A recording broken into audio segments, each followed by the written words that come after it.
Hello guys, this is your friend and we are back with a new fanfic.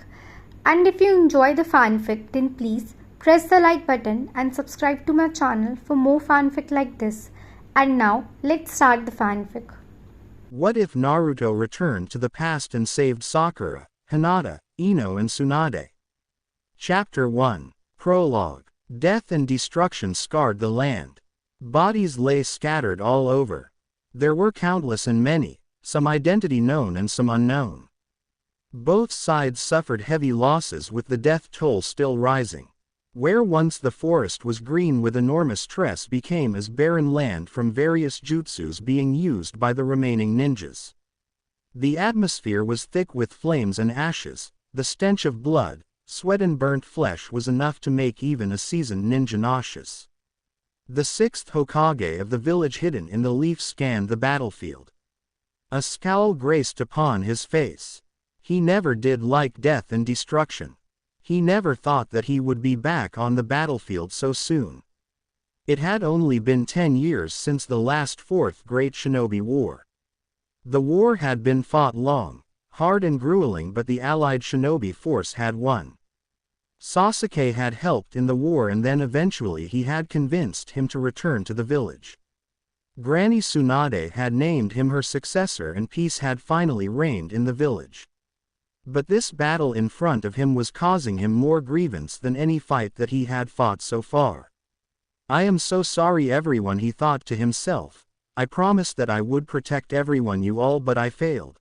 Gaara, Granny Tsunade, Kakashi, Iruka, Sakura, Hinata, Lee, Kiba, Shino, everyone, they were all gone.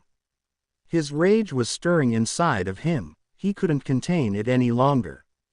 He merged with Kuruma and went into Nine Tails mode. He launched himself into the air ready to join the battle when he was stopped abruptly. He turned around to see who had dared to stop him. Dobi. Sasuke was staring slightly to the left of Naruto, not really looking at him, with wide eyes, fear clearly flickering in his blood-red eyes. Naruto followed his gaze. Oh shit, you have to be kidding me. There, thundering down the battlefield with a horrendous whine, was the Gedo Mazo, the demonic statue of the outer path. What the is going on? I thought you destroyed that thing. As the two ninjas watched in horror, the Gedo Mazo hunkered closer, destroying everything and anyone that came across it. It should have been destroyed when we defeated that bastard Madara. Naruto.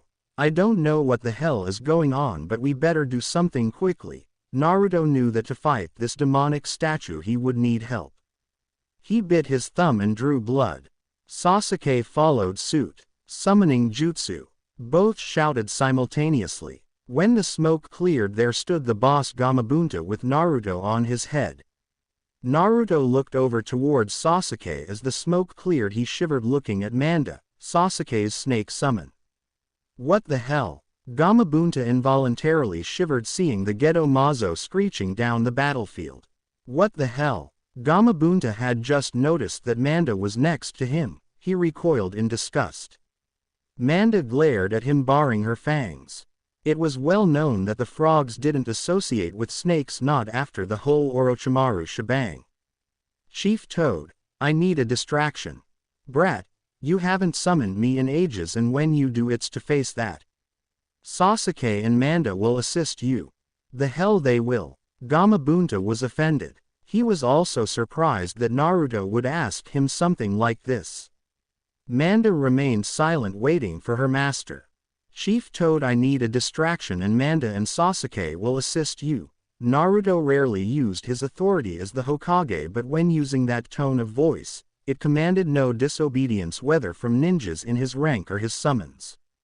Naruto leapt off from Gamabunta's head. The Gedo Mazo had noticed the summons and screeched, ear-splitting. Naruto and Sasuke were forced to cover their ears. Manda, you know what to do. Manda slithered towards the left while Gamabunta went right. The Gedo Mazo was headed right for Naruto. Whoever the summoner of the demonic statue was after Naruto. Manda wrapped herself around the Gedo Mazo's feet, stopping the statue. As the statue struggled against Manda's constricting hold, Gamabunta had prepared a mouthful of oil and he fired it out at the demonic statue at a high pressure. Fire release. Toad oil flame bullet. Manda let go. Fire release. Great fireball jutsu. Sasuke blew out the flames through his mouth. The statue was hit, Gamabunta's toad oil acting as an accelerant, and the demonic statue was covered in flames. They knew that such a simple jutsu as this would not be enough to even put a scratch on the statue. Meanwhile Naruto had body flickered himself behind the demonic statue. Get out now. Gamabunta and Manda retreated as quickly as they can. Shadow clone jutsu. Gamabunta, Manda and Sasuke started in awe. There was about 15 Narutos surrounding the demonic statue. But the awesome thing was that they too were all in Nine Tails mode with a beast bomb at the ready. Wow, that is some power, thought Sasuke. The jutsu connected with the statue and the aftermath of the explosion could be felt from miles away. Brat, that was some power. Gamabunta praised him, however Naruto was not paying attention. In the Nine Tails mode he could sense chakra better than Sage mode. He could still feel the Gedo Mazo, but where the hell was the summoner? Oh crap. Kurama grabbed a surprised Gamabunta with one claw and Manda with another claw, and he threw them as far away as possible. Naruto was pulled towards the demonic statue by some unknown force. This reminded him too much of Pain's jutsu. But wait, how this was possible? That means the summoner has to possess the Rinnegan. The ground shook as Gamabunta, Manda and Sasuke landed with a thud. Sasuke was hanging on to one of Manda's horn for dear life. He quickly righted himself and looked on to see what happened. What the hell is the Dobi doing? He saw Naruto being into the Gedo Mazo's mouth. Manda, take me to Naruto. You won't make it on time. The Gedo Mazo was moving swiftly away from the battlefield. It had acquired the target. Manda now. Sasuke threatened darkly. He swore an oath to protect the Hokage, and he would, but before that he had to protect his best friend. Manda didn't think even with her speed that they would reach the retreating statue on time, however she eyed Gamabunta. Gamabunta, throw me, she hissed. Gamabunta started at her confused. Throw me now, she screamed. The statue was getting away. Yes, they had their differences, but now was not the time to act on it. Gamabunta did as he was told. Manda, with Sasuke clinging on to her horn, flew through the air towards the demonic statue. Manda sank her fangs into the statue's neck, which gave Sasuke a chance to enter its mouth once it screeched. Sass. Sasuke, you should have stayed out there. Naruto rasped out. Sasuke ran towards him. Naruto was on his hands and knees, sweat dripping down his face and nearly as pale as Sasuke. What's going on, Dobi? Someone wants Kuruma. He was panting now. Where is he? I'll kill him. Sasuke looked around trying to locate the summoner with his Sharingan, but there was no one there. Sasuke could see the chakra leaving Naruto's body. The Gedo Mazo was his chakra at an alarming rate. Sasuke didn't know what he should do. He had never seen Naruto in this state before, at someone else's mercy. Right now Sasuke felt so helpless. I don't have enough chakra and neither does Kuruma. Naruto fell down. His body was growing weaker and soon he would be unconscious. His eyes began to close. Chakra. That's it. If the Dobi and Kuruma need chakra, then I'll give them all they need.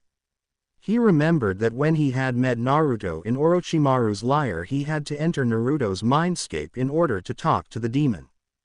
He knelt down beside Naruto and flipped him over. He cradled Naruto's head. Naruto, however, remained unmoving. Look at me, Sasuke commanded. Naruto barely managed to open his eyes, but it was enough for Sasuke. As he looked into Naruto's eyes, which had lost the red slits but reverted back to his sparkling blue one, he entered Naruto's mindscape. The Nine Tails stood towering above him, protecting the fallen Naruto. Uchiha, he growled out. Sasuke extended his hand, which was glowing with chakra. Kuruma up an eyebrow in question. Take as much as you need. Save him. Kuruma smirked. An Uchiha willing to sacrifice his life for Naruto. Kuruma extended his claw, one resting on Naruto's head while the other grasped Sasuke's hand. Make sure you remain loyal. Darkness enveloped Sasuke's vision, with Kuruma smirking, the last thing he saw. Two figures moved silently but deadly through the forest, jumping from branch to branch like a blur. Both figures were clad in black, each possessing two thigh pouch and one hip pouch. Their faces could not be seen as both the individual wore masks. The taller of the two had a hawk mask on. Midnight-colored eyes could be seen through the eye holes. The shorter one had a fox mask, however his mask eye holes were covered in a black material obscuring the view, and his jacket had a hood that concealed his hair color. By their get-up it looked like they were ninjas. They moved swiftly towards their destination. Not far in the distance a rundown village could be seen. They both slowed down the pace they were going at. The short one with the fox mask turned towards the one with the hawk mask and nodded. As if by silent agreement they both split up and entered the village at two different points. The village in itself was empty. Not a single inhabitant could be seen. The houses were shabby looking and unkempt. It seemed as if the village had been empty for quite a while now. Dust was starting to collect on the windows of these houses from the lack of use. After their inspection of the village, both ninjas met up again, shaking their head to indicate to each other that there was no one living in the village. At the center of the village they could see that there was a medium-sized building that was emitting a faint glow from within. Both the ninjas became alert instantly. There was someone in there and that was their target. Bingo! Both ninjas thought and smirked behind their masks. Both the ninjas flashed in front of the building instantly. However was in the building they didn't want them to know that the ninjas were there. The taller one nodded. Both the ninjas entered the building at the same time and were met with a sleeping man. He must be the guard. What kind of guard do they have if they sleep on duty? If not that, then these must be sure of themselves. Fools. Before the guard could wake up, the taller ninja brought out his double sword and slashed the unconscious man's throat, quick and effective. Another guard was approaching just around the corner. The smaller of the ninja flashed in front of the unsuspecting guard and placed a paper tag on his forehead. The paper tag started to glow and a seal appeared on it. The man's eyes rolled back and blood started pouring out of his mouth, nose and ears. It was a quick death. Show off, thought the ninja with the hawk mask. Using their stealth and skills they assassinated more than 15 guards, until they came to the boss apparently. On first look he didn't look all that much strong to the two ninjas, but it was ingrained in them not to estimate anyone. The man in question was built, quite muscular. It was obvious that his skills would be better than the previous guards. Well, that's what the two ninjas hoped. So far they thought that this mission was kids' play. Maybe they were right. Maybe the mission was too simple for their skills. When they reached him he was ready for the ninjas. He shot some kunais which were throwing knives at them. The two ninjas dodged them easily. This mission was making them bored, however they never slacked off. He was just testing them. They both smirked. They wanted the man to give them a good fight. You see, they got a thrill out of a good fight. They could feel their blood rushing in their veins in the heat of a fight. You two don't even look like as if you are out of the academy yet, the man laughed manically. These two were only kids. How hard could it be to beat them? Your mamas must not miss you very much. He twirled a kunai in his hand. To send you to me, he smirked evilly and taunted. The ninjas, however, remained silent. Once he was done mocking the two ninja, finally his eyes rested on the two masked ninja in front of him and his eyes widened with fear. It wasn't unusual in the shinobi world to have kids doing mission. It all depended on their capability and strengths. He hadn't observed what kind of mask those two ninjas wore, or else he would have escaped long time ago. Kids. Fox mask. Hawk mask. Oh shit, he thought. It's time to meet my maker. He was shaking from head to toe with terror. These two were in all nations bingo book which listed the most dangerous ninjas. And these two had an order of flee on sight. Bad mistake, I should have noticed first, now I'm done for it. The duo in question was the Hidden Leaf's most feared Anbu team. They were the most strongest and cunning ninja. No one rivaled them in any areas. Not even the copy ninja Kakashi or the prodigy of the Uchiha clan Itachi, and that's saying something. On their own they were indestructible, but together they were invincible. Any last words? The taller ninja asked sarcastically. The man was so scared that he was speechless. Fear was clear on his face. In the blink of an eye the man was laying on the floor, blood pooled around his body with his head cleanly cut off. The smaller one was drawing back his chain that has some sort of a blade at the end. The taller bent down and sealed the man's head into a scroll, the shorter one disposed of the dead body. After the deed was done they both exited the building. The smaller one could not wait. He was anxious because on the way here he had decided that he would do a test of his new creation. Whether it worked or not, that was a different matter. Once they had exited the building, the smaller of the ninja made a hand sign and the building blew up, erasing all traces of their activities.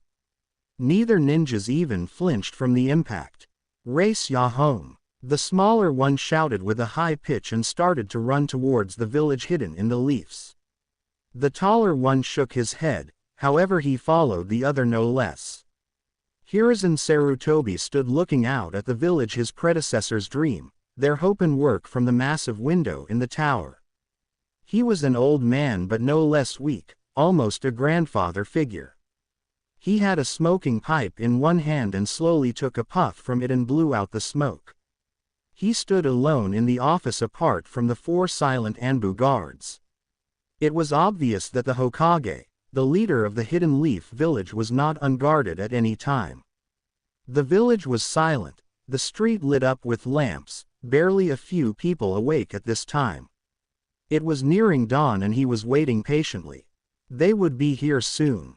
Out all the ninjas within his rank, these two were the most troublesome. True, they were the most feared Anbu in his force, but they were dear to him and he worried about them. Right now though there was another issue that had him thinking. The deadly duo had made a name for themselves in the ninja world, however they didn't have any friends. Well, friends of their age, that is. The Hokage had made his decision after hearing their story. At first it was hard to believe what they told him, but he trusted them once they proved themselves. The Hokage had made his decision. He would enroll them in the academy. Yes, they were elite members of the Anbu, but still they needed friends that they could rely on. He dreaded the moment that he would have to tell them. But he had to. It was best for them. He had promises that he needed to fulfill. Now how to tell them? Maybe I could order it, then they would have to comply.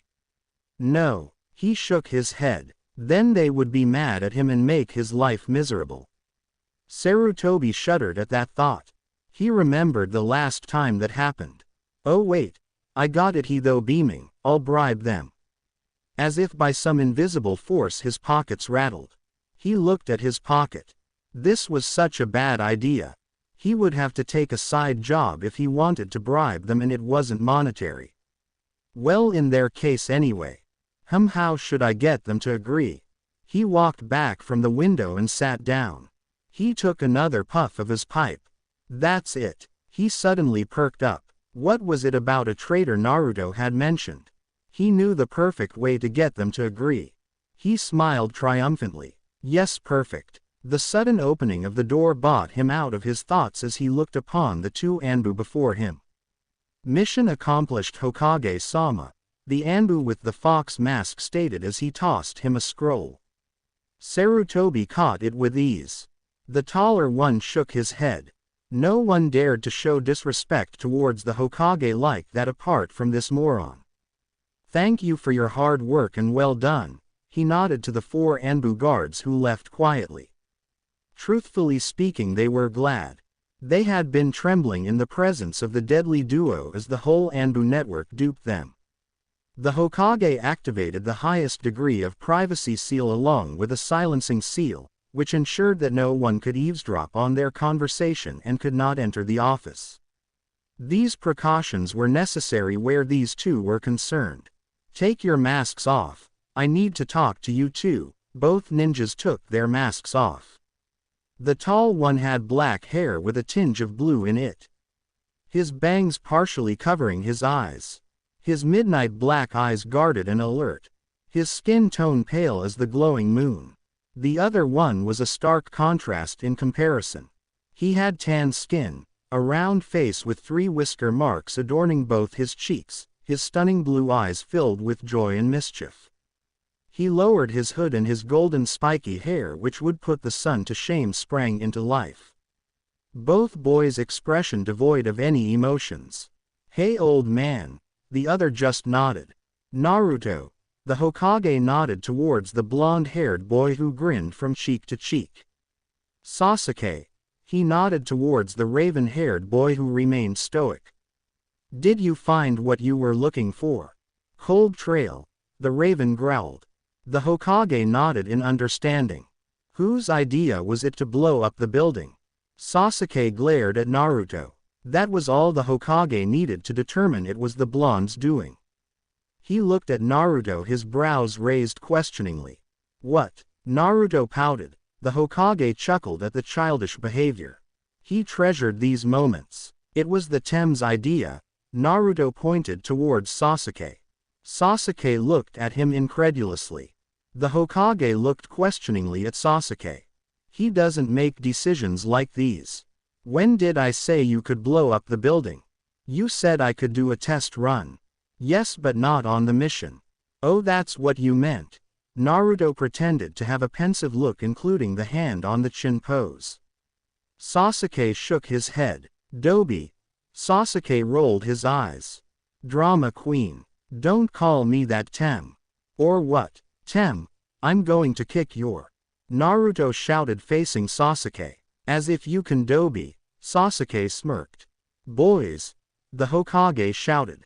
As much as he liked these boys acting like the kids they should have been, their arguments, however, was on a whole different level, which usually meant a lot of paperwork for him and repair work being ordered.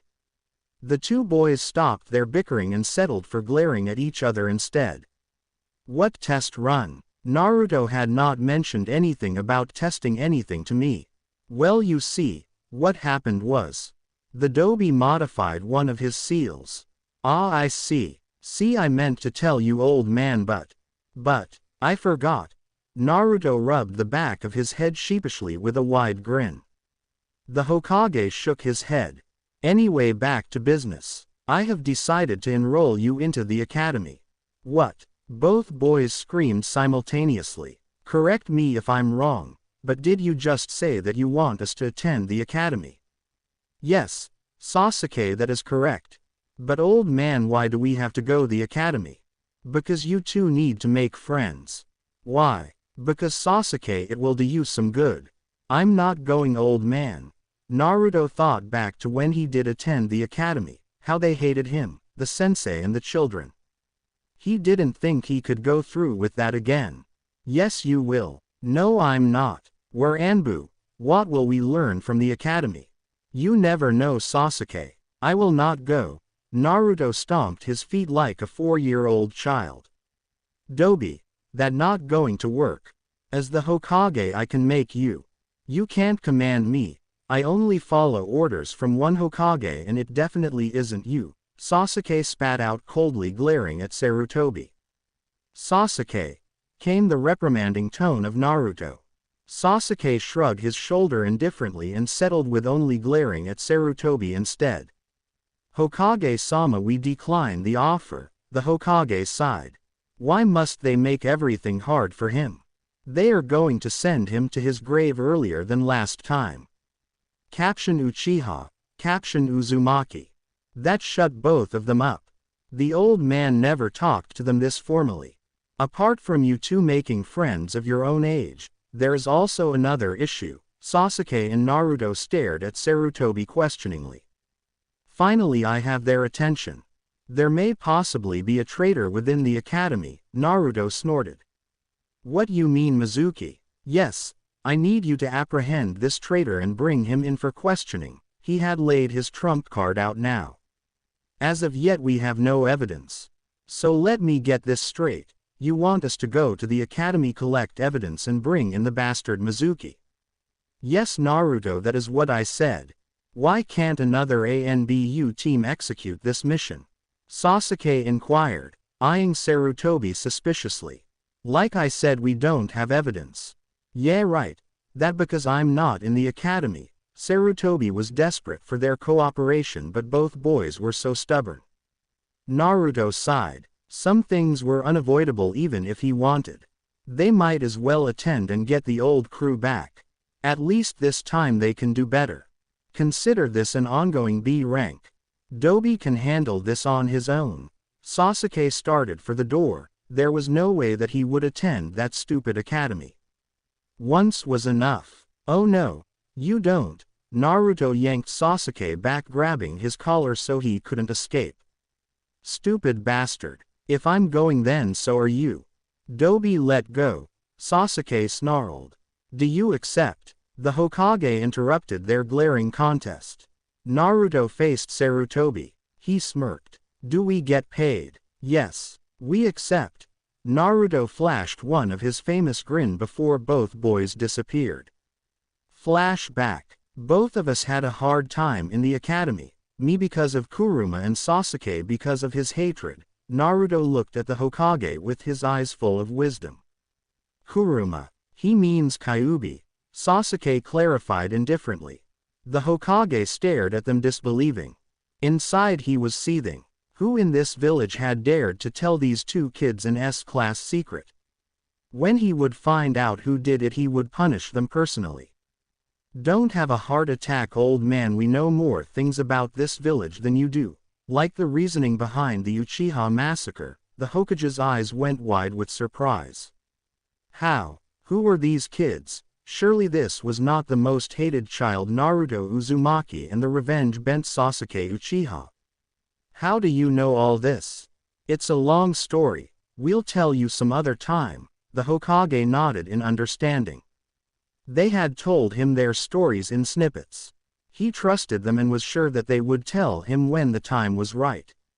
So at the academy, well, that's another story for another time, Naruto said sadly. He especially did not want to relive the days that he went through. He looked over at Sasuke. His head was hung down. He was sure that Sasuke would not want to relive his defection and betrayal. They must focus on what they had to do and nothing more. The Hokage looked at them with calculating gaze. He was aware that Naruto and Sasuke did not have any friends their age. Naruto because he housed the Nine-Tails demon, and Sasuke just stuck with Naruto. They seemed closer than he had seen them. End of flashback. Sarutobi stared at the place the boys had been standing. He didn't fully understand what happened, but it seemed to him that Naruto was not the same person that he had been, and neither was Sasuke. The boys had not told him much of what happened to them, and he let it be as well. He didn't want to push them away by pressurizing them into disclosing information that they did not want to. He just hoped that he had made the right decision for them. Minato. Itachi, I'm trying my best, so please forgive me. This time I'll make sure that they have a childhood as normal as possible. No, this can't be happening. Please let him live. This one thought was chanted like a prayer as he raced towards the front line. His blue's eyes scanning the battle-damaged area, looking for any survivors, however he could not see any. He started to panic, his heart doing 100 miles per hour, bile rising at the back of his throat. He did not want to believe that this is happening to him. He ran like a madman looking for the one person that was more important to him than life itself. The one person that he swore to let no harm befall on. Tears were streaming down his face, blurring his vision. Where are you? He shouted. No answer. He fell on his knees. Stupid boy. Why did he not listen to me? Why couldn't he go to the safe house like I told him to? Why was he so stubborn? Why? He sobbed for the first time like he had in his childhood. And he could do nothing to control it. Please, just once. He didn't know who or what he was asking for. All he wanted was for this pain to go away. It was like millions of sharp blades stabbing at his heart and making it hard for him to breathe. He didn't know how long he sat there. While he knew that there was a battle going on and he could hear every sound, scream and anguished cry from the ninjas, he could not bring himself to move. His world was destroyed. Out of the corners of his eyes he noticed some movement amongst the rubble from an earth jutsu. He leapt to his feet and ran towards it. He managed to move everything and stared at the injured ninja. His body froze with fear, his breathing became labored and chest-constricting. He knelt down and ever so gently lifted the shinobi's head on his lap. Tears were streaming down his face and dropping on to the ninja's face. He wiped them away slowly, as if the ninja was so fragile that he would break at the first touch. He did nothing to stem the tears that were flowing freely. He caressed the ninja's cheek. The ninja in question barely managed to open his eyes to look at him with the same shade of blue. A small smile graced his lips. He coughed up some blood. "You're here," he whispered, hand outstretched trying to reach him. "Shish, don't talk, save your energy," Naruto whispered back, taking his hand and kissing them. "I'm sorry." He coughed violently, gasping for air, however there was a small smile gracing his lips. Naruto wondered what he was smiling about. In his situation there was nothing to smile about. It seemed as if he had achieved something momentous and the spark in his eyes was one he could never forget. "I'll beat him next time," he sighed and stopped. Naruto held his breath. This can't end like this. He took one last breath, willing his voice to come forth for the next words. "I love you," the ninja mouthed, and his hand dropped from his grip. His breathing seemed to cease and the lights in his eyes dimmed until there was none. "No." The anguished cry could be heard throughout the whole battlefield. He cradled the fallen ninja in his arms and embraced him as if trying to absorb him into his body to give him life. His whole world had disintegrated in a matter of moments and there was nothing that he could do to bring him back. How was this even possible? He, the Hokage, could not save the person that he loved the most. At that moment he wanted nothing but revenge. Hatred was running through his veins and clouding all other emotion. He would grieve, but first of all he would destroy the one responsible for this. A bone-curdling scream was heard throughout the battlefield.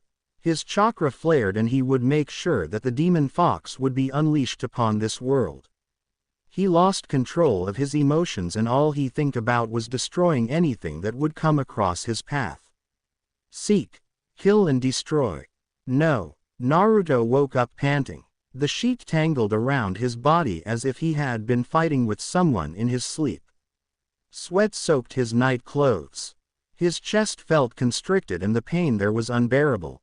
There were tears running down his face. He took a few deep breaths to calm his nerve.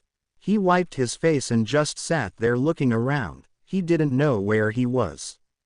His mind could not figure out whether this was the reality or the nightmare that he was reliving. Another nightmare. The sudden voice made Naruto jump and he looked towards the voice. He didn't seem to recognize who the voice belonged to. Sasuke noticed that Naruto's eyes were dilated and had a very distant look. There were no recognition in them and he knew that his friend was trapped in the nightmare, his own personal hell. It must have been a really bad one this time, Sasuke thought. He walked slowly toward his friend until he was standing right beside him. "Naruto." A hand was laid on his shoulder. Slowly his mind came around and he saw that Sasuke was looking at him with worry. He shuddered at the images that were imprinted in his memory. He nodded. He made some room on the bed so that Sasuke could sit down. He could see the worry clearly written on his face. In all the years he had never told Sasuke his nightmares and Sasuke never asked. But they often left him depressed and Sasuke worried. He sighed. "Want to talk about it?" his friend asked. Naruto didn't know whether he was ready to talk about this torture or not. Funny if someone told him that one day the mighty Uchiha would be so worried about consoling him he would have scoffed at them, but here they are. Sasuke was his rock grounding him when he lost his way and could not control himself. And somehow he kept Sasuke grounded as well. Saw. It's okay, you don't have to if you don't want to. The reassuring smile helped Naruto remember that this was the reality that they were living in now. They had a goal to achieve and he would make sure that this time round he did it right. That this time he would save him. Well, we need to get ready for the academy now, Sasuke informed him and made a move to stand. Naruto just sat there staring at his hands with a distant look. Sasuke hated when his friend became like this, but there was nothing that he could do to help him. He cursed himself countless of times for not being able to help him. They both shouldered burdens that were far beyond their age, burdens that would break a lesser ninja. However, this only made them strong and absolute to reach their destination. He stood up and moved towards the door. I saw him. Sasuke turned around and slowly walked towards his friend.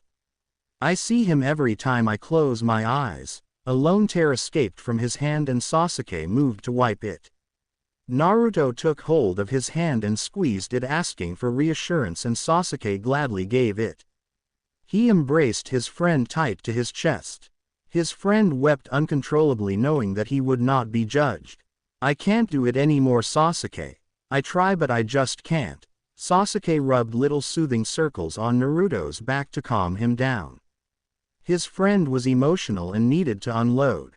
If only things had been better the first time around, thought Sasuke, guilt attacking from all sides. If only he wasn't so hell-bent on revenge. If only he had been there to support Naruto then, like he was doing now, would things have turned out different. If only, but he would never know. Once Naruto's sobs had stopped and became only sniffles, Sasuke let him go. He couldn't even begin to imagine what type of pain Naruto must be in and what he had to live with. Thank you. Sasuke smirked and decided to lighten the dark mood. Even great leaders have to break down once in a while. Yeah. Naruto smiled a little, not his big goofy grin that he always wore. But Sasuke knew that it would be hard for him, especially after he just relieved the death of him. Get ready, Dobi, I'll be in the kitchen. Naruto nodded and headed towards the bathroom to get ready. Naruto stepped out of the bedroom and headed towards the kitchen, where he could smell the delicious aroma flitting out from. His face lit up and stomach rumbled. He found Sasuke leaning against the counter of his small kitchen and sipping a steaming cup of tea. Sasuke was deep in thought and didn't notice that Naruto had entered the kitchen. Their breakfast was laid out in the table. Naruto cleared his throat and a startled Sasuke looked up. He shook his head and Naruto let it be. They had agreed that they would talk to each other when they were ready. They sat down and started to eat their breakfast. Once that was done and the dishes put away, they sat at the table. They still had about another hour before they had to go to the academy. Report. Sasuke straightened in his chair. This wasn't his friend asking but his leader wanting an update. We were sent back. We trained under numerous Anbu to get our skill level up to what it was previously. Naruto nodded. They did this every morning, going over their progress. We will be attending the academy in an hour's time. Sasuke scowled at that. He really wasn't looking forward to attending the academy again. Why the old man suggested this and why the Dobi had accepted it, he would not understand the logic. Right, now on with our mission. So far we have had many false lead, but that was to be expected. Sasuke looked at Naruto, who was deep in thought. Okay, so what's our next step? Sasuke thought for a moment or two. What they needed was access to scrolls that would allow them to research about Ijutsu, especially about the Rinnegan. But that was such a covert bloodline that there was no scroll available within Konoha. I think that we need to do more research on the Rinnegan, and so far we have found nothing on it. Naruto looked up to see an odd expression on his face. What? He asked, then smirked as realization dawned upon him. He just voiced out what the other had been thinking. Sasuke frowned in annoyance. It was one thing that the other could read him like an open book, but another thing entirely when the said person could voice out his thoughts. Well, there was no point complaining after being around the Dobi for so long. Okay, we'll keep everything the same as last time because we want to be in the same team. Sasuke nodded in approval. But this time you're not alone. Naruto looked at him with those deep blue eyes penetrating his soul. Sasuke stood up and Naruto followed suit. And Naruto, this time we'll build a better future for him, together. Naruto nodded and both boys walked out of the little apartment. As soon as they walked out into the street, Sasuke dropped back 2 steps behind Naruto, the customary respect shown by the servant to their leader. What the hell were you doing in my apartment anyway? Naruto said, looking to his side, but Sasuke wasn't there. He sighed. He looked behind him and motioned for Sasuke to join him, which the other did reluctantly. How many times have I told you not to do this? Sasuke, we can't act like this, or people will get suspicious, Naruto hissed in annoyance. He noticed that many of the villagers were glaring at him, but he no longer got affected. The glares that he received were more pronounced now because their last Uchiha was walking beside the demon child. He no longer cared about what they thought, and he knew that Sasuke didn't as well.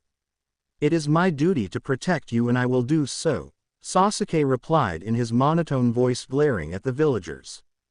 Naruto sighed again. How was he supposed to make Sasuke understand? There's only one that can command me.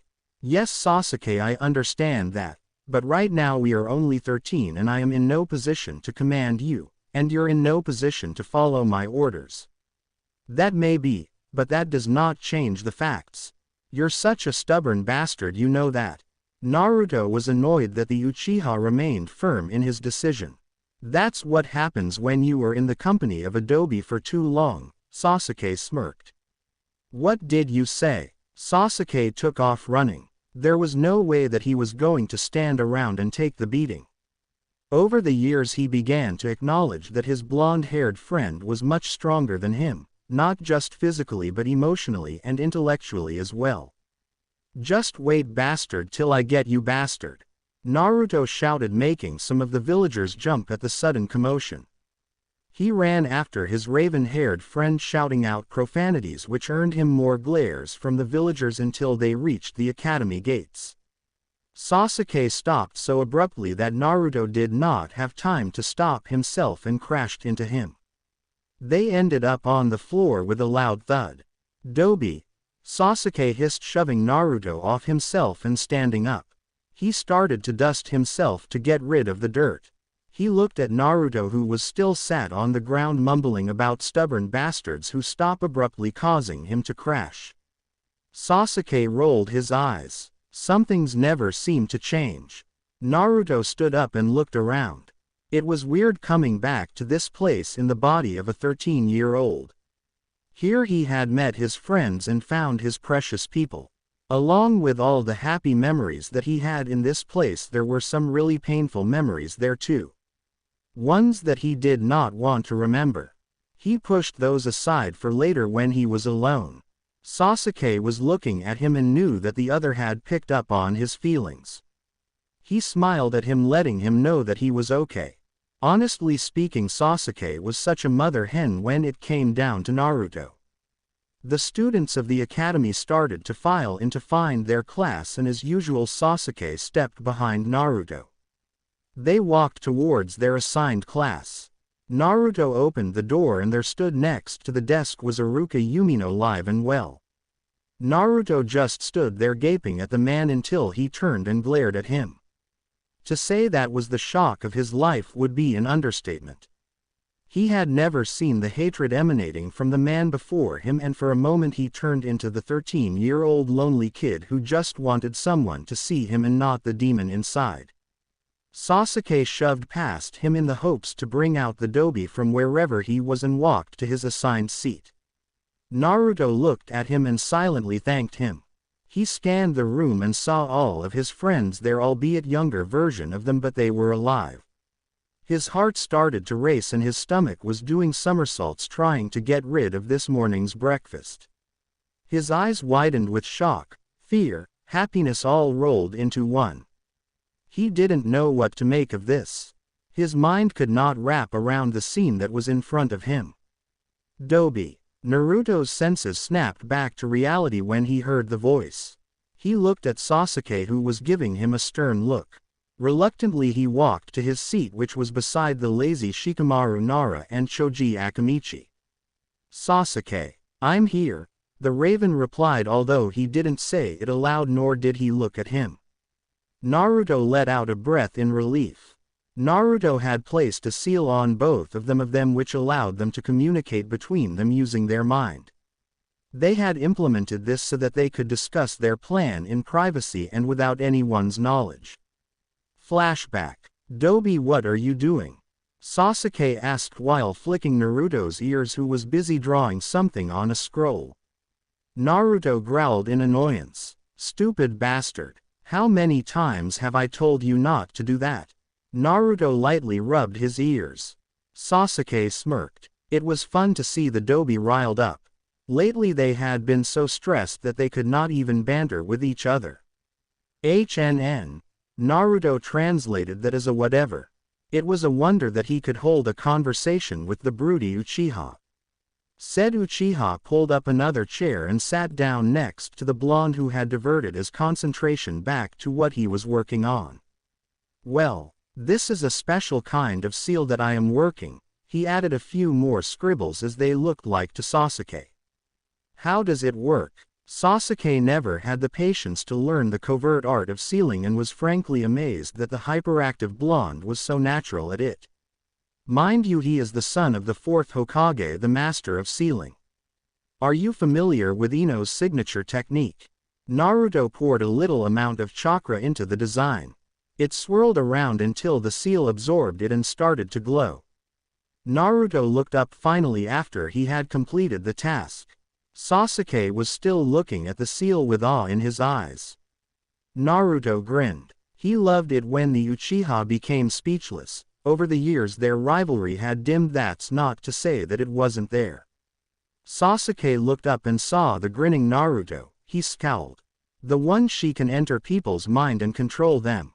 Sasuke shuddered when a certain memory came to his mind. It was when he had returned to Konoha after the war. Ino had entered his mind without his knowledge and could control him and the things that she did. He shook his head to clear his mind. Naruto burst out laughing. Sasuke smacked his head. Ouch. Naruto rubbed his head but he still could not stop laughing. Sasuke glared at him. Somehow he knew that the blonde was behind all this. After calming down, Naruto continued. Yeah, that one. He chuckled. It's called the Shintention Jutsu or Mind-Body Switch Technique. It's a C-rank jutsu and allows the user to enter a target's mind, taking control of their body and senses. Sasuke nodded.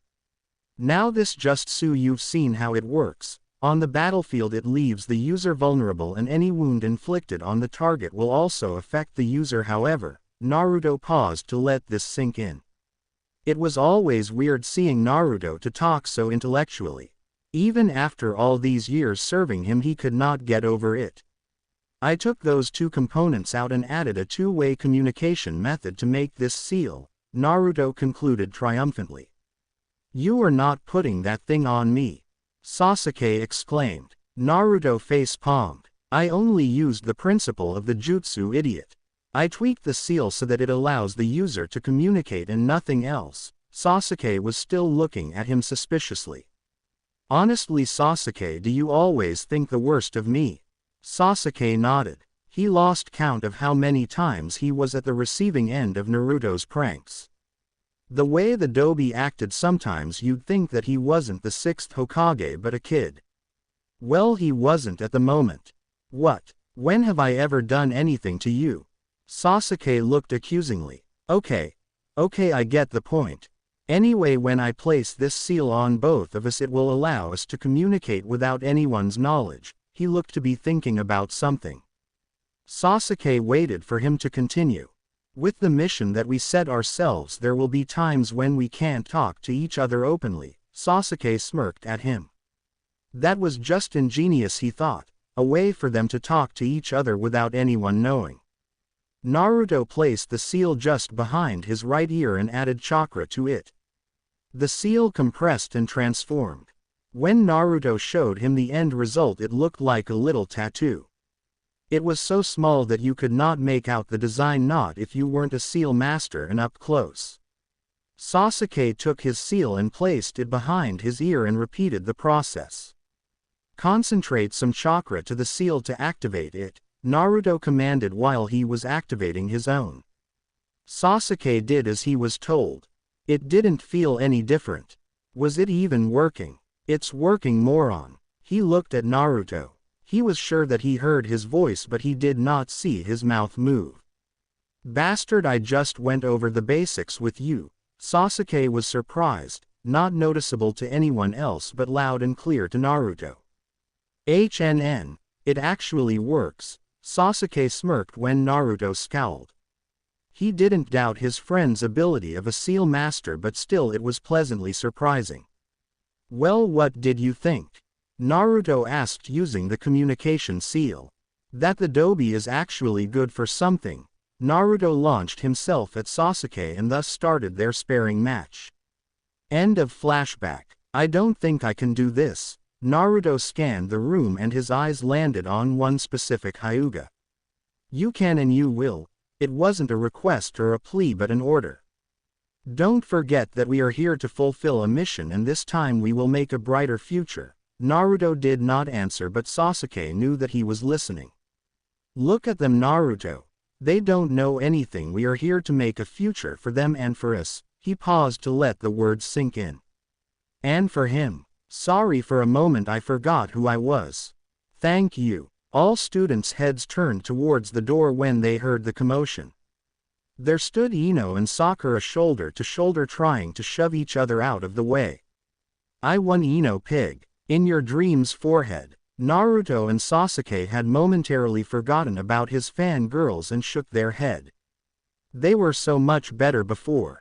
Girls. They looked at their sensei and raced to their seats, to see who could sit next to Sasuke first. It ended up both girls sat on either side of Sasuke. Said Uchiha reverted back to his brooding 13-year-old, not paying attention to either girl. Iruka Umino started his lecture on the history of Konoha, however Naruto tuned it out. "Bastard, you didn't tell me what you were doing in my apartment. Not that I mind or something. I went to wake you up, Dobe." Naruto knew that when the Uchiha didn't want to talk, then he would not. Either way, it didn't matter. He was grateful to his friend for being there for him.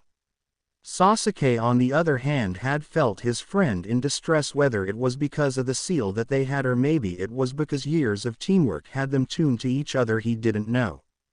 All he knew was that Naruto needed him and he was there. "Dobe, why is Iruka-sensei glaring at you?" "He is." "Don't act smart, Dobe." Sasuke knew that was Naruto's tactic to change subjects that he didn't want to talk about. As far as he could remember, the Chunin in question always supported Naruto, treating him like a little brother. Sasuke was confused at what he saw. "Long story. We got time. I don't think we can learn anything more about Konoha's history than what we already know." Where to start?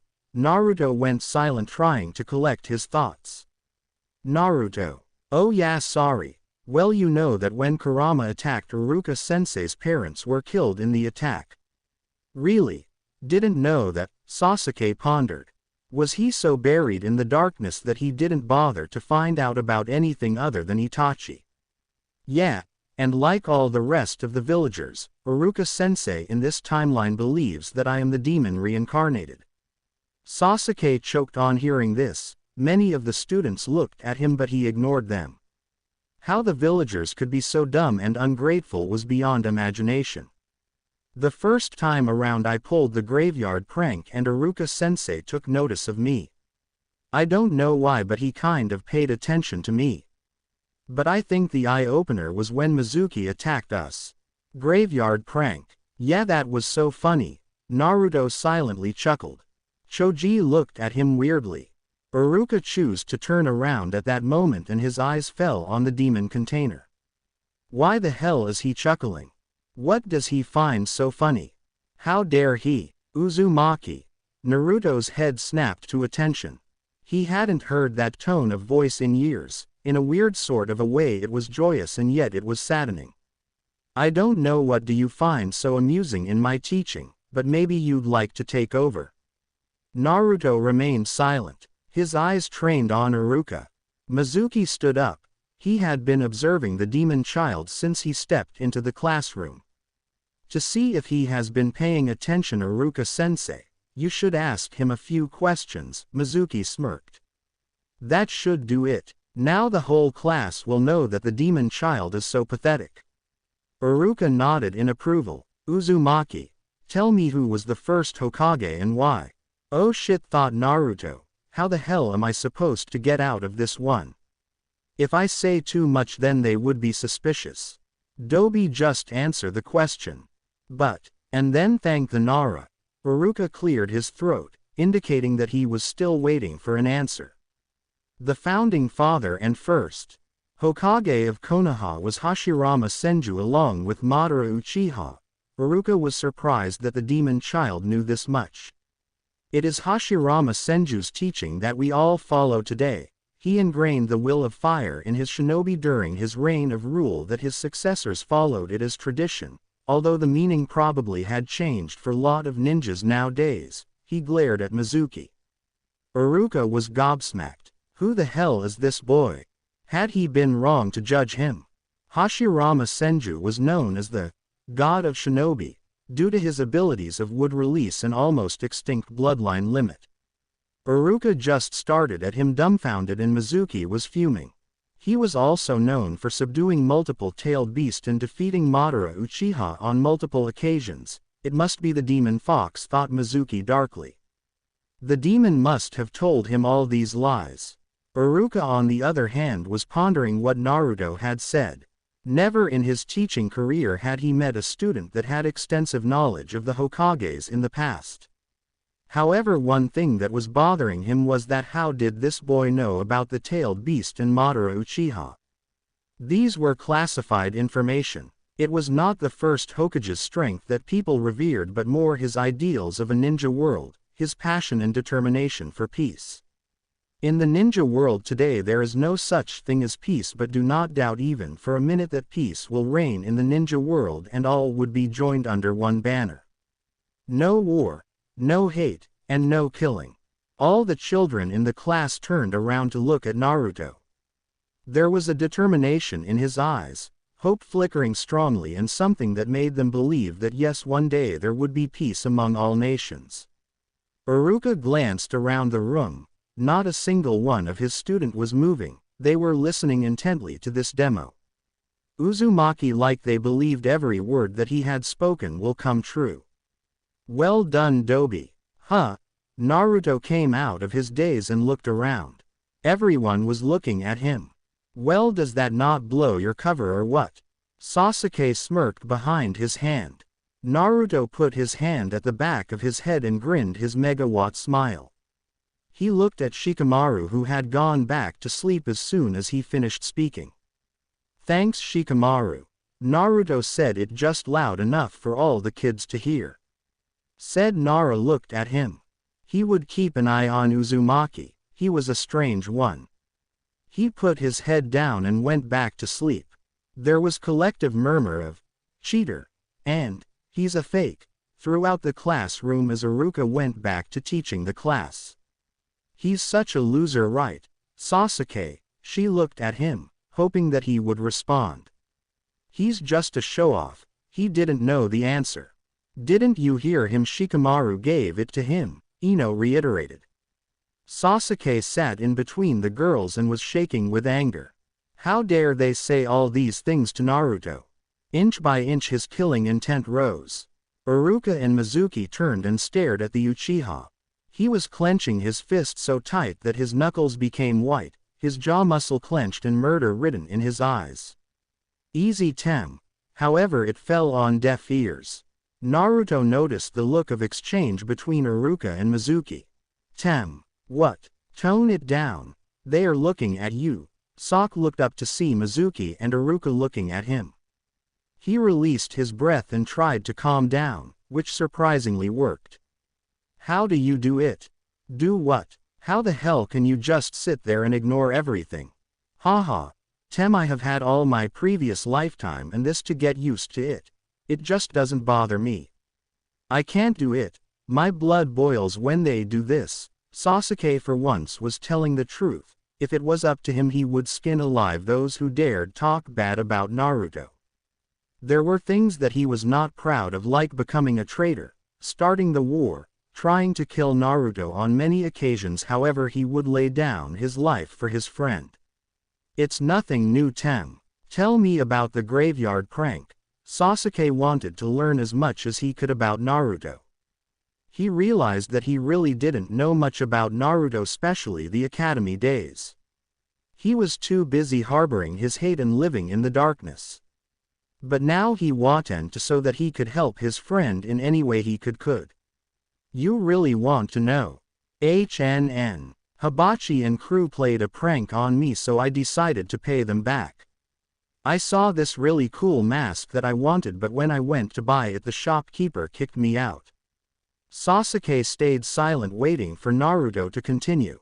He threw the mask at me and said I could have it if I stayed away from him. I took the mask and later found the boys in the graveyard. Haha, it was so funny, they were scared shitless. Is that all? Yeah, liar. Sasuke knew that there was no way that this would end here. Okay.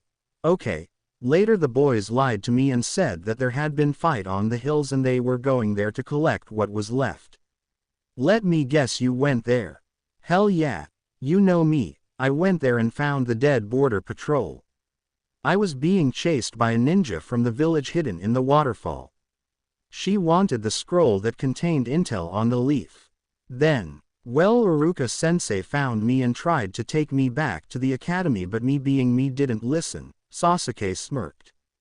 That was so true. Naruto was one stubborn ninja and he had witnessed it firsthand. We started to fight. I kicked butt and was so totally awesome.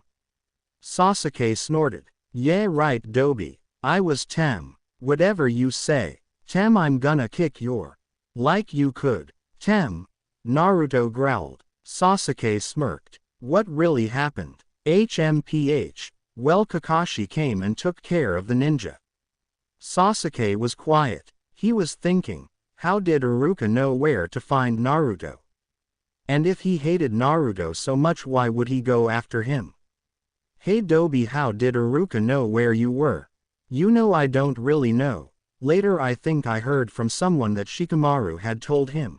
Although I don't understand why he would come after me. Naruto for most part had thought about this as well. He didn't know how and why it happened, but the result turned out better than he had hoped for. Iruka was the first person that looked at him, not through him, bit him. The bell rang signaling the end of the day and the children peeled out of the classroom, eager to go meet their parents. Naruto slowly went out of the door with Sasuke following. He had forgotten how much it hurt to go home alone, no one to welcome him. His shoulders dropped and he sighed. Sasuke noticed all of this. He knew what his friend was going through. He felt the same, although he would never show it anyone, unlike the blonde next to him. Let's go to Ichiraku's Dobi, Sasuke said, nudging him. Naruto's head shot up and his face brightened at the prospect of eating the delicious and yummy ramen. Naruto raced ahead. You're paying. Sasuke shook his head at the blonde's antic. But right now he would not change a thing. This is what he needed, a friend that he could look out for and vice versa. The mistakes that he had made, maybe just maybe he could redeem them. Naruto sat anxiously waiting for his name to be called out by the examiner. It was finally graduation day and he was haunted by the mistakes that he had once done. Once more he was sitting waiting his turn. This time around, however, he found solace in the fact that he would be failing on purpose. Last time it had been different. Last time he so desperately wanted to pass. Last time he didn't have the skills to back up his statement of becoming the best. This time it would be different, he would make sure of that. Naruto Uzumaki. Iruka-sensei called him, however there was no response from the said student. He looked up from the clipboard to see whether the hyperactive ninja was there at all. Naruto was just sat there deep in thought. Iruka was surprised to see him like that. He walked towards him and placed a hand on Naruto's shoulder. Naruto. Said ninja looked up startled. He had a distant and faraway look. It's your turn now. Naruto nodded and grinned. He jumped up and dragged Iruka towards the examination room. Watch me, sensei. I'll pass this time, believe it. He shouted as he stood in front of Iruka and Mizuki. Okay Naruto. All you need to do is the clone jutsu. Naruto feigned disappointment. In the previous timeline that was one technique that he hated and was really bad at it. Even when he had merged with Kurama he was still unable to do it.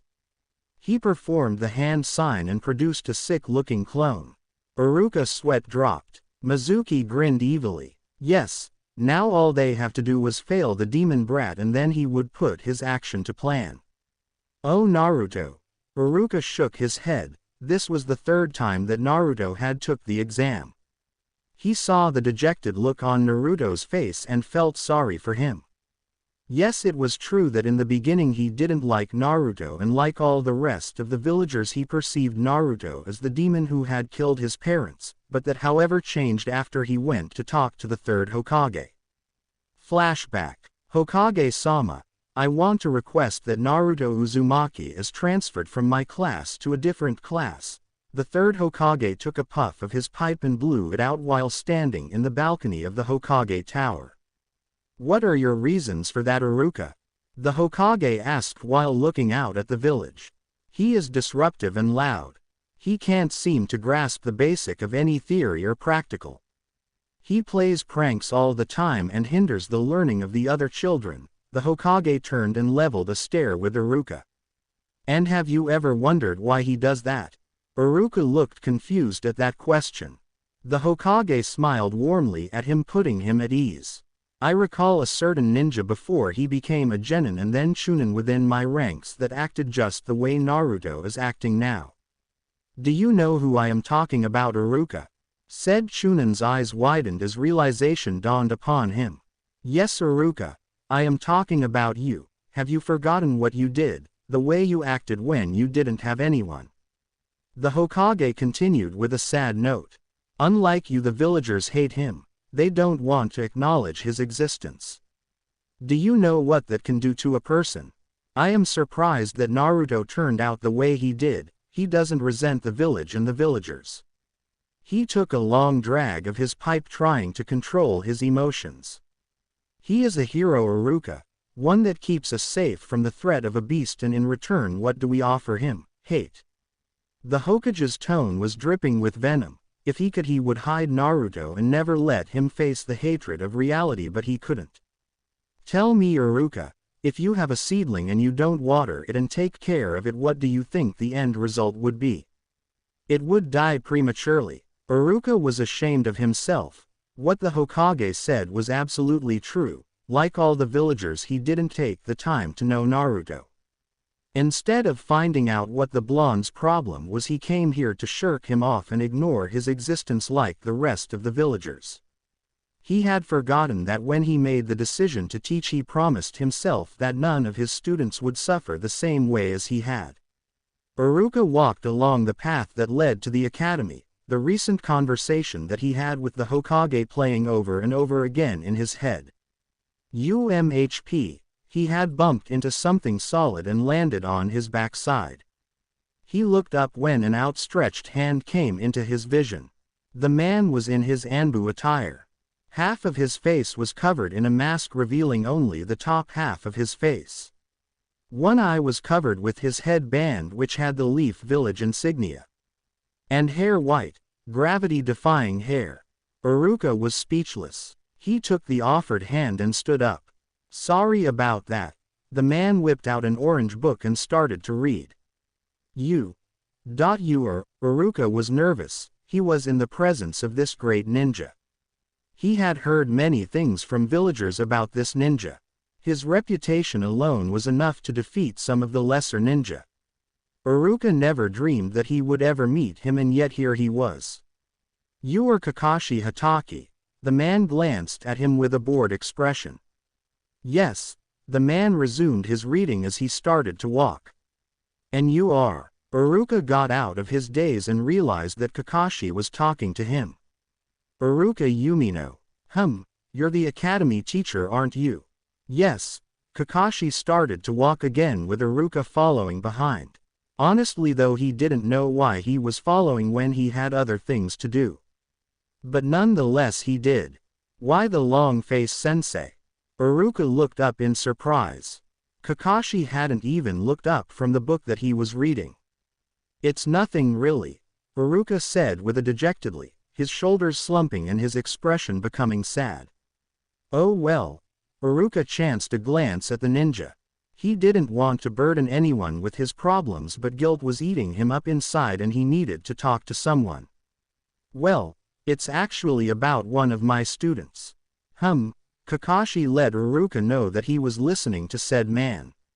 "I feel ashamed to call myself a teacher." Kakashi raised an eyebrow questioningly. "I let one of the students down in the worst possible way and I feel really bad about it," Iruka continued.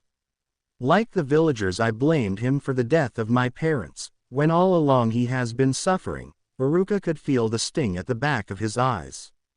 "I ignored him and thought that he was a little brat wanting attention and causing trouble." Iruka could not help the lump forming in his throat. All the suppressed memory from his past came crashing down on him, threatening to wash him away. I hated him like the rest of the villagers." Iruka's voice faltered and a lone tear escaped from his eyes. Kakashi looked at him. Iruka angrily swiped the tear with the back of his hand. He was probably the biggest fool. And he felt bad inside. "You wouldn't happen to be talking about Naruto Uzumaki, would you?" "Yes, how?" Iruka started at the man in awe. Could he be a mind reader? Kakashi smiled under his mask, granted that Iruka could not see it. He put his book away and gave his full attention to Iruka for once. "I happen to know a lot of things." "Yes, what you did was wrong." Kakashi noticed that Iruka's head dropped in shame. "However, it takes a lot of courage to admit that what you did was wrong, and I admire you for it." Kakashi really meant every word. He knew from personal experience that it took courage and strength to admit one's mistakes, and even more to a stranger, no less. Iruka's head shot up in surprise. Did he hear it right? Kakashi Hatake admired him. "If you really are remorseful about your actions, then do something about it." Iruka nodded in understanding. Yes, that is what he would do. He would pay attention to Naruto and make sure that he did the best he can. And as for Naruto, don't worry, one day he will be a great Hokage, even surpassing his predecessors. With that, the ninja disappeared in a puff of smoke, leaving a confused Iruka behind. But one thing that the sensei was certain of was that he had found a new friend in the guise of Kakashi Hatake. Iruka smiled softly. End of flashback. "You know, Iruka, we could let him pass." Mizuki snapped Iruka out of his thoughts. Iruka looked at him and then at Naruto, who just stood there with a sad expression. "It is his third try, and technically he did create a clone," Mizuki tried to justify. Inside he was smirking. He could not wait to put his plan in action. Naruto looked at Mizuki. He schooled in his expression. "That bastard, I bet he can't wait to put his plan in action. That traitor, this time I won't be so forgiving." Iruka shook his head. "No, Mizuki-sensei, I can't let him pass.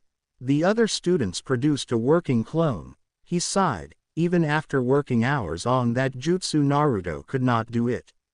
He needed more time. If Naruto could not grasp the basics, then he would not let Naruto pass. He would not let the blonde get hurt or worse, killed on a mission because Iruka felt sorry for him and let him pass. "Sorry, Naruto. I tried," Mizuki stated, looking at Naruto. "Yeah, right, bastard, I bet you're celebrating inside." Naruto kept his facade up and nodded. He silently walked out of the classroom and into the courtyard. He headed straight for the swing and sat down depressed. When he looked up he could see all the proud parents congratulating their children on passing the test. I felt proud when you passed as well, I hope that you know this. He looked up. The sky was clear blue and very calming, however he didn't feel it inside. Hey Naruto. Naruto tore his gaze away from Cloud watching. Hey Shikamaru, what's up? Out the corner of his eyes he could see some of the parents watching them and whispering. I'm sorry man, heard you didn't pass. Shikamaru studied him. Naruto may come across as an idiot, but when you have the observation of a Nara you just knew that something was not right. Ever since Naruto joined the academy he was duped as the dead. However, the Nara had been observing the blonde for quite a time and already figured out that this was not the case, but why he could not figure it out. Nah, it's cool, there's always next time, Naruto smiled sadly. He was in fact quite surprised that Shikamaru had come up to him in front of all these people. In the previous timeline no such thing occurred. He felt Sasuke's chakra nearby. He had sent him on a mini-mission, if you like to call it. Naruto's posture changed, ever so slightly. He did it unconsciously. Even an experienced ninja would not notice the subtle shift, however the Nara picked it up. He is waiting for someone, Shikamaru thought to himself, but who? Well, anyway I know it'd be troublesome, but if you want I could help you train a bit. Naruto's eyes widened in surprise. He got himself back together quickly and masked his expression. Something's never changed, Naruto muttered to himself and grinned up to his friend. Shikamaru didn't catch what the blonde had said. He narrowed his eyes. There was definitely something going on and he had to find out what. Did you say something? Naruto shook his head and grinned. Well, I better get going. Shikamaru started to walk off towards his waiting parents. Oi Nara. Shikamaru looked over his shoulder. Thanks.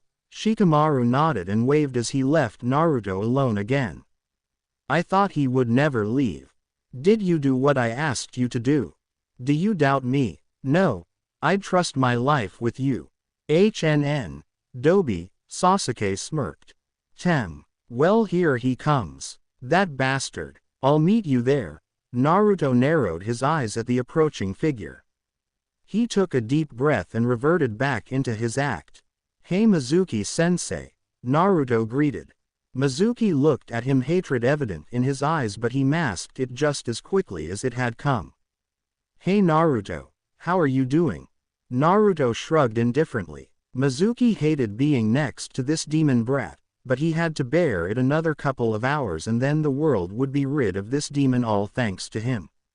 He rejoiced within. I talked to Iruka-sensei and we have come up with a solution. He waited for Naruto to give him an indication that he was listening. Naruto looked up at him hopefully. That's it demon, hang on to every word of mine and maybe when I end your sorry existence I might make it less painful. We have come up with a secret test that will let you graduate with all your friends, Mizuki smiled.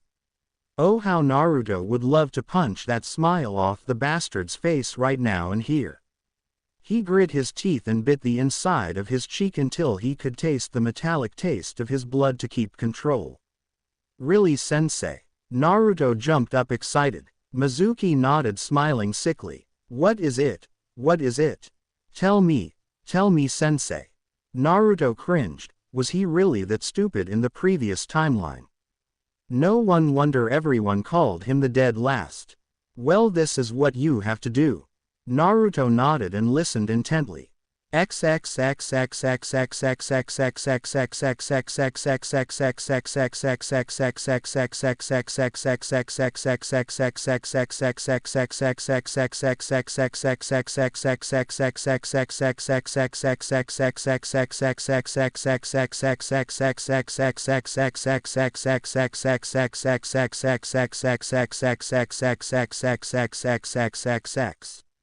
Iruka-sensei.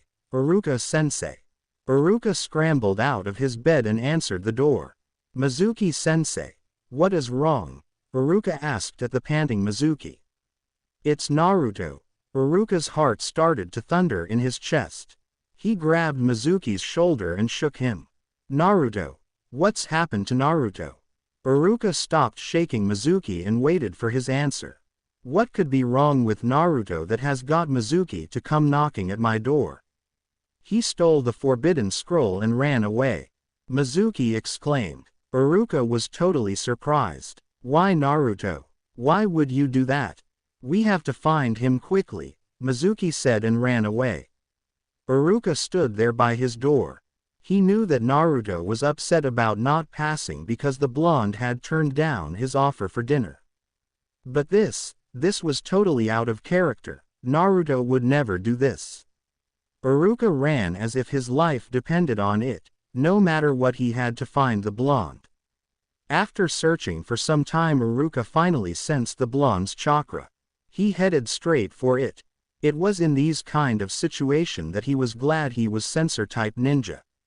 The sight that greeted him was surprising. Naruto was covered in dirt and was breathing heavily, as if he had been training. "Ha, I found you, Iruka-sensei." Naruto snickered. Iruka was furious. That idiot. Idiot, I found you. He hollered at Naruto. Just what the hell was Naruto doing out here? Will you let me pass now, Iruka-sensei? Stating Iruka was confused was an understatement. Naruto had to mentally kick himself to not laugh at the Chunin's expression. It was like a deer caught in the headlights. What are you talking about, Naruto? Iruka moved closer to Naruto, eyes narrowed in suspicion. Just what the hell was going on? Mizuki-sensei told me that if I learned one jutsu from this scroll, you would me pass. Naruto grinned triumphantly. Mizuki. Iruka ran towards Naruto and shoved him out of the way, taking the windmill shuriken, which was a big throwing star, in his back. He fell on his knees, coughing up blood. Naruto stared wide-eyed at the Chunin above him. Shit, I didn't want that to happen again. Naruto. I am so sorry. Naruto shook his head to stop Iruka from talking, however Iruka continued. It was better to tell Naruto that he was sorry before he died. I kept ignoring you, when you were suffering from pain on the inside. I could have helped you but I didn't. I treated you like the rest of the villagers, and I shouldn't have. Tears started to fall from his eyes but he still continued. I forgot that my childhood was full of loneliness and pain. After my parents died, I started to act like the class clown to gain attention. There was so much pain in Iruka's eyes that Naruto wanted to look away but he didn't. I'm sorry that I put you through all that pain. Well, looks like the demon brat has been saved. Naruto looked up and saw Mizuki standing on a tree branch. Give me the scroll, Naruto. Mizuki braked out. Iruka shook his head. Mizuki, you bastard, you planned all this, didn't you? Iruka-sensei asked. Mizuki spared him a glance that was bordering on boredom. Naruto got out from under Iruka and stood up straight. Well, what did you think, Iruka? I will be hailed as a hero after I kill him. He laughed manically. Naruto smirked. Do you know why they all hate you? Even your precious Iruka-sensei. Mizuki spat out at Naruto, who was still smirking. Mizuki. No, don't you dare. Iruka shouted. You killed Iruka's parent and the rest of the villagers, Mizuki said, his voice laced with hatred. No, that's not true, Iruka reassured Naruto. Said ninja stood there like a statue. Yes, that's true. You are a demon, and you would love to kill again. What is he saying? Unknown to those present, there was someone else listening and watching the whole event unfold from the shadows. You are the nine-tailed demon fox. Mizuki shouted. Iruka stood stock still. He regained his senses. You are wrong. A demon might love to kill and inflict pleasure on people, but you forget that he is one of my students, the best one. He is Naruto Uzumaki, a ninja from the Hidden Leaf Village. Iruka exclaimed. A feeling of nostalgia came over Naruto and he smiled ever so softly. Aha, I knew that there was connection. Why all the villagers hated him and told their children to stay away from him. Are they dumb? Get ready to die, brat. Mizuki drew his hand back and was about to throw the windmill shuriken when suddenly he stopped. Huh, what happened? I was sure that Mizuki bastard was going to throw the shuriken. Why did he stop all of a sudden? After scanning the area he spotted another presence in the shadows of a tree. He smirked. So that's it then. You know, Mizuki bastard, you talk too much, Naruto calmly stated. He walked slowly towards Mizuki. Iruka looked at Naruto. What? Naruto was so calm and confident, like he had done this sort of thing 1,000 times before. What was going on? Nine-tailed demon fox, yada yada, heard it all before. Naruto dismissed him with a sweep of his hands. What happened? Can't throw your weapon? Naruto leveled him with a deathly stare, one which had Mizuki shaking in fear. Mizuki, Chunin of Hidden Leaf Village, former instructor of the Ninja Academy, are hereby arrested on the charges of attacking Anbu Captain Uzumaki and Chunin Iruka Yumino. Out of the shadows emerged an Anbu wearing a hawk mask. Mizuki and Iruka stared at the newcomer. He was so young yet he held such a high rank. There was a puff of smoke and Iruka stared as the smoke started to clear to reveal Naruto in his Anbu gear. That voice, if I'm not mistaken. Naruto. Naruto took his mask off and grinned at Iruka. Iruka could not believe his eyes. Naruto in Anbu gear. The world must be ending. Naruto laughed, knowing what Iruka might be thinking. Anbu Captain. Naruto nodded. Wah, how? Iruka asked, still not believing it. Naruto was one of the worst students. He could not even grasp the basic, then how is he? This was too much for Iruka. You punks think you can beat me, Mizuki screeched and threw himself at Naruto. Before he could even reach the blonde, he disappeared. Mizuki scanned the area trying to locate his target. He found him next to the other Anbu who was leaning against the tree watching. Suddenly there was a dozen of Narutos standing in the clearing. Iruka's eyes widened in surprise. Naruto could not even produce a decent clone at the academy, but now he didn't even see the blonde perform any hand sign. I could beat him in 30 seconds, the other Anbu scoffed.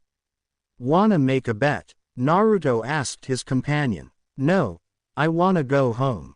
Ah, come on. Mizuki and Iruka stared at the two Anbu. No, came the other's reply.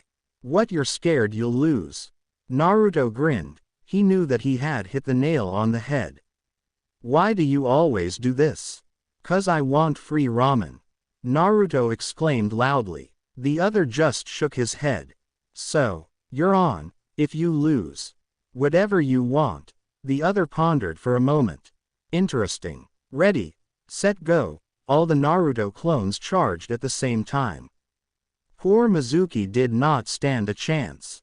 Iruka just gaped at them like a fish out of water. This is interesting. So it was a cover-up all along. Knew it. He smirked to himself. By the end of all that, Mizuki was beaten to a pulp, barely conscious, bound by a ninja wire. Sasuke shook his head. The Dobi had overdone it again. Now they would get another earful from that old man. He was tired and all he wanted to do was go home. They'll probably be stuck with the old man till morning. Once this is all over, I'm gonna kill the Dobi. Woohoo, I get free ramen. Naruto shouted out with joy. Dobi. The other whacked him on the head.